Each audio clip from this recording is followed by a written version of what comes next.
welcome back to my channel. This is Manandich Vlog. Ito, babisitahin ko lang po ang aking garden. So, ayan. Magandang umaga sa aking mga kamatis. Ayan, may bulaklak na siya. Ayan po. May mga bulaklak na. Ayan, ang aking mga tanim sa aking munting garden.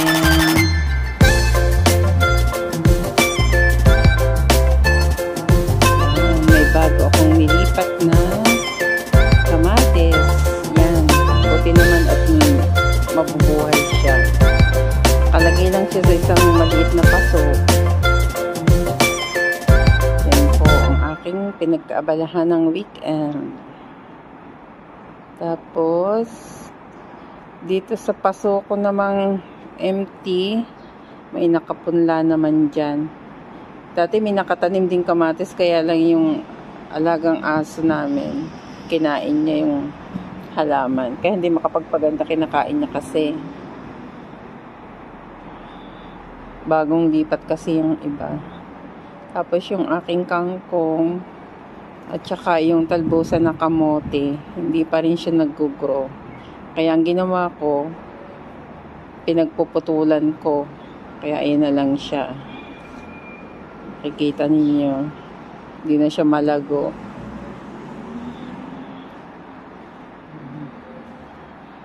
Ang aking lemongrass. Nakakatuwang pagmasdan yung aking mga kamatis. Kasi malapit na siyang magbungahan. May mga bulaklak na siya. Ang aking kangkong. Yan po. Hindi na siya na lumago.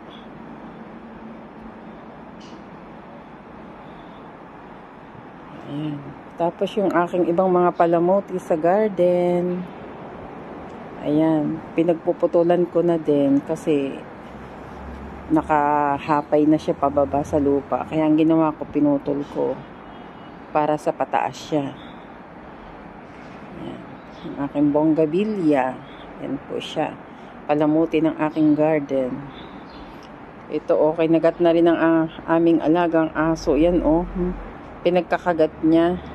Pati yung mga rose na tanim ko, pinagkakagat. Ayan.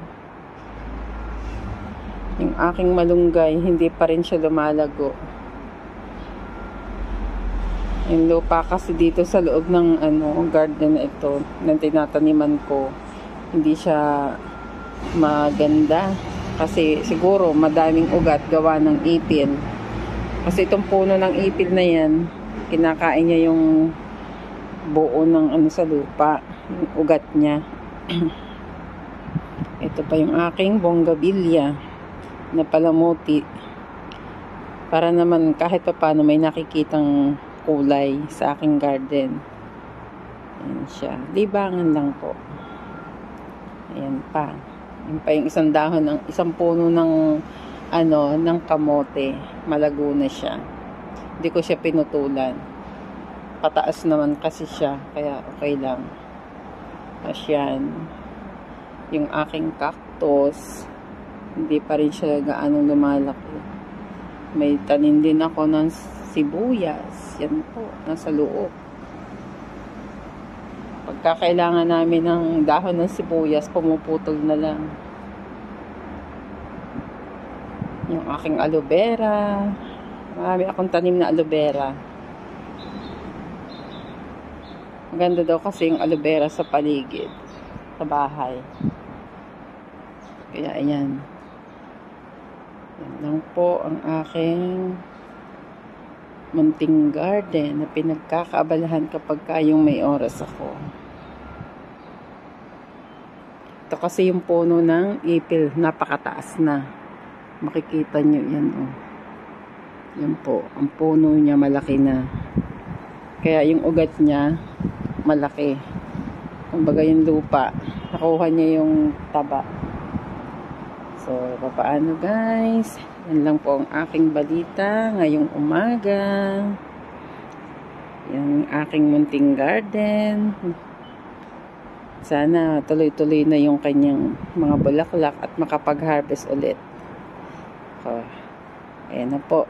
Bye everyone. Have a blessed morning.